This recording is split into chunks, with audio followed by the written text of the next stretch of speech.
Okay, assuming you can hear me and see this. Alright, let's go check this out. Alright, I rebuilt your system. First problem that I found with your system was your material.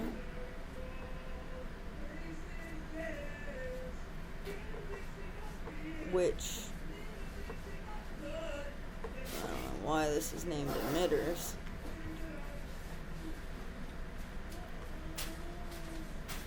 Let's call that VFX materials. Alright. Your main issue is with your material. And also, I'll explain a little bit more in a second, but you need this to be translucent and unlit. Additive, actually,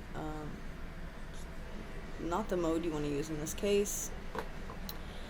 You're going to use the RGB from the particle color and your texture into a multiply, and that's going to be your emissive color. And then for your opacity, you want to multiply the alpha from your particle color by the red channel or any single channel from your multiply into opacity. I would recommend using the red channel. It never gives me any issues. Multiply the alpha and the red channel together, and then the sum of that is going to be going into your opacity. We're going to get one nice flame going that way. Save that. Bye-bye. Then what you're going to do is you are going to make a new Niagara system from, let's go with fountain.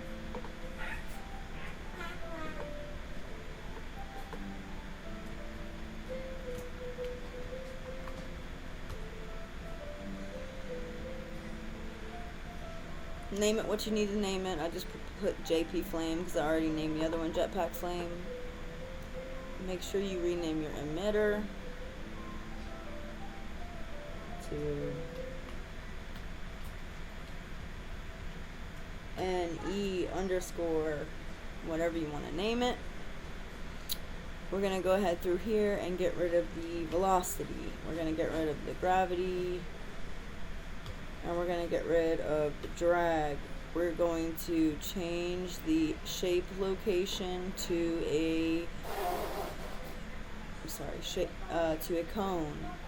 We want the cone mode to be spherical. We want the cone length to be 50. I measured it in this world.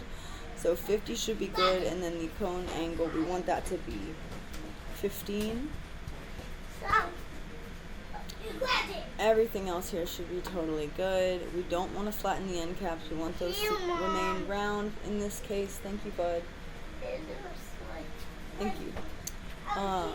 Alright, and then we need a scale color. I would just put maybe a 4 in the blue so that you get a nice blue around the edges there. You don't need much else in the way of blue. You could maybe drop these two down if you wanted to. Drop that down to something a little lower. You'll get a little bit more blue. Say if you drop these down even more, then you'll get more blue. So just letting you know, that's how you're going to control that scale color. And then for the alpha, scale alpha, first of all, you want the scale mode to be RGB and alpha separately, and then scale alpha you want to float from curve, and then you're going to come over here to these double arrows if you can't see these curve modes, and you're going to choose ramp up down.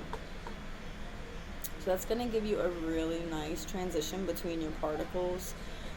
They're just going to kind of blend seamlessly together. So even with just this, we're already looking pretty good. I do want to use your material since you took the time to drag that into your project, and it looks like maybe you even made your own alpha, which is really nice. If you didn't make that alpha, then it's a nice one for this purpose, so you should keep it around. Okay, and then I forget what it was called, but Jetpack Fire. Alright, so now we're going to go into initialize particle, and we want the lifetime minimum to be like 0.4.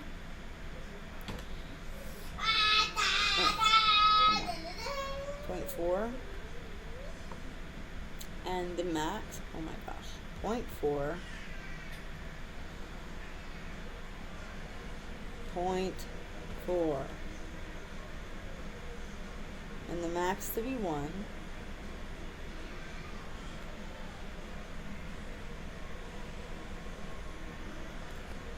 My keyboard is being awful. 1. Alright, color mode direct set's fine with that there, and then you can drop this down and you can say I want the alpha to 2, 3, sorry, yep, just a little bit more solid. I mean, you don't have to do that. 1 is fine. And then you can come through these channels here and say I want this to base out at 3 across the board. That way you get a little bit more white in there, or you can just come to your scale color and drop these numbers back down. Alright, either way, you can control your color from either of those areas. Alright, so back to initialize particle, sprite, size mode, random uniform, but we want this to be 40 and 50. Sprite rotation mode, we want that to be unset. So now we have this pretty nice little flame going on here. The only other thing that I really want to do to this is add in a tiny bit of curl noise force or jitter. It's up to you. I like the curl noise force a little more than the jitter, but it just gives it a little bit more randomness to it so that it looks kind of more natural. Alright, so that's beautiful. Let's go talk about your emitter state. So I'm pretty sure you had I don't know if you had it set self-infinite or just set to system, but you should probably just keep it set to self-infinite with the loop duration being either 1 or 2. And then scalability mode, let's say self, enable distance culling, and then we're going to say spawn scale count. And then this right here is totally fine. We can just ramp it down. And then we're going to click both these guys on minimum distance 0, minimum distance response awaken, maximum distance 3000 is probably good. And max distance response is sleep and let particles finish. That's perfect. So what's going to happen is the further you get away from this jetpack, it will drop the spawn rate down dramatically so that it's not just blowing out particles for no reason. And if you don't think that's necessary, you can just turn that off, and then this guy will just go to sleep when you're not within, when you're not nearby, within 300 Unreal units, or I guess centimeters. So anyway, that's that. The spawn rate, 90 is fine. That might be even a little much. You could probably get away with like 60. Yeah, it's probably fine. If you make it even more, it will look more solid. So if you say like 120, you'll get more of a solid thing going on here. Well, that says 1200. Even 120 is more solid than 90, so it's just kind of up to you how you want it to look, how your team wants it to look. You can drop the scale curl noise force to maybe like 20 noise frequency, so you're getting a little bit of the strength. Maybe we'll drop that down to like 6 so that it kind of stays together more. Alright, and yeah, that should pretty much do it. If you want this guy to be whiter, then you can just bump these guys back up to 1. Okay, and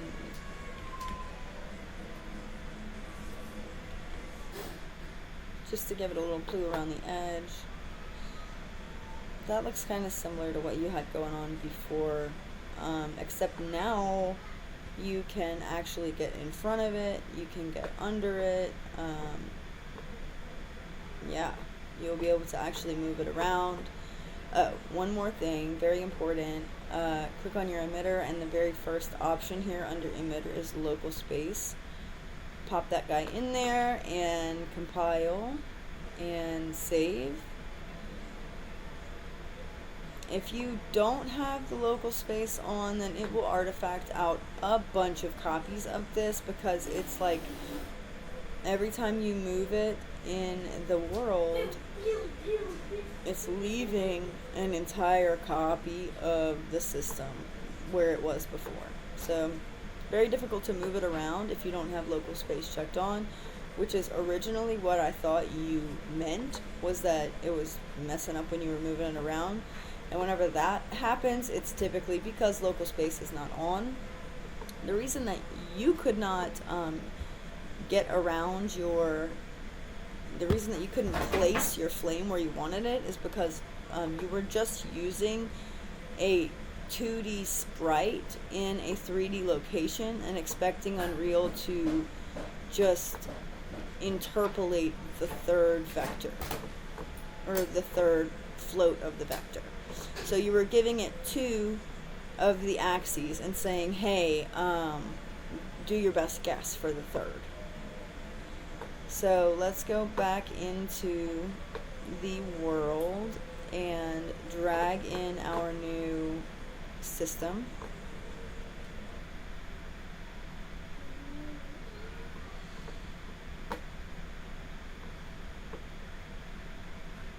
So I'm not sure. I think I deleted this one, so this is basically just nothing. Now, let's go ahead and drag this in. Wyatt Ace, stop it. Let's go ahead and drag this in to where we need it. Right? We want it like right there. For some reason, it was also like offset, or dang, oh, that's crazy. Let's just put this 0, 0, 0 for now. World center. Perfect. Okay. Let's get this up here and just debug in game, make sure it looks okay. If not, we will make some adjustments. So I'm assuming that these go like here. Let me turn my snapping off.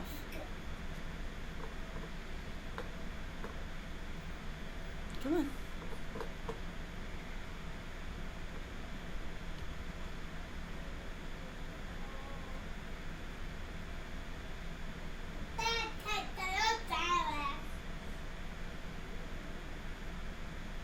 And if this is too big for your purposes, then you can go back into the system, and in the cone, shape location cone, you can drop the cone length down. So I did go in and measure it to see what would be probably appropriate. And you can drop that cone angle down some, make that a little smaller, compile and save. And now it's kind of, it's a bit smaller. It's more like this now, which I think is better. But as I was saying before, if you get further away from this, see, it goes to sleep. And then as you get back into that zone, it awakens, and you're able to see that system going on. So now if you go around, it's not trying to guess on that third location. It has an actual transform location for all 3 axes, because this cone shape is a 3D shape. So yeah,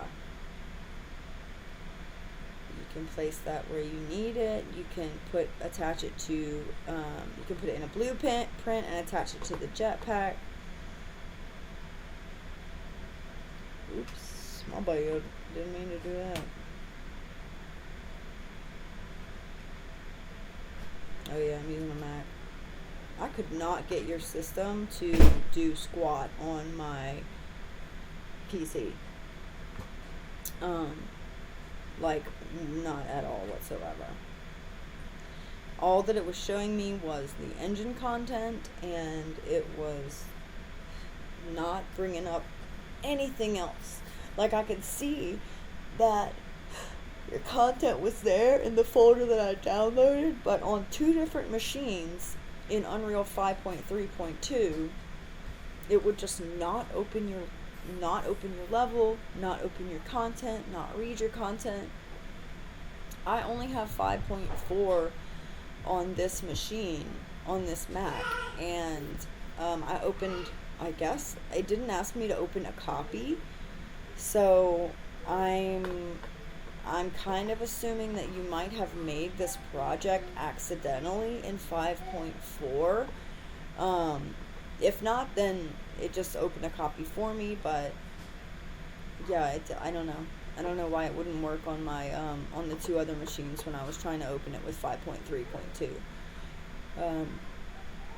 But yeah, I mean, it did default to 5.3.2. Like, when I clicked on the project to open it, it brought me to editor version 5.3, but it nothing was there. It was like just totally empty except for the engine content, which was there. So really weird. I don't know what the deal was with that, but the next time that you go to zip up a project, I'm not sure how you did it, but I would just go File, Zip Project. Make sure everything is saved. So right here, this would be a problem. You would want to say Save All and then go Zip Project. And then when you open this up, it will not include just the junk, you know. So yeah, anyway, good stuff. This is your project right now. This folder, this folder, this folder, not needed. All that you need is the content folder, any other kind of build data. You need config, content, and basically your project file. If you don't have any build data, then you don't need to worry about anything else, but definitely these three right here, you don't need to be sending to anyone. So when you choose to zip a file this way, it just doesn't include that saved data, and it just doesn't include the junk. So that's probably best practice. But yeah, anyway, so fix your material, put a shape location on this, and you'll probably be good after that. I put a little bit curl noise just for a little bit more natural look, and I changed the scale alpha here to a ramp up down so that it was a little bit smoother. But otherwise, yeah. Oh yeah, and I think you were only spawning 5 particles, which is going to be a problem. You're going to need a lot more than that. Alrighty then, well, you have a good one, and I hope you feel better. Okay, bye!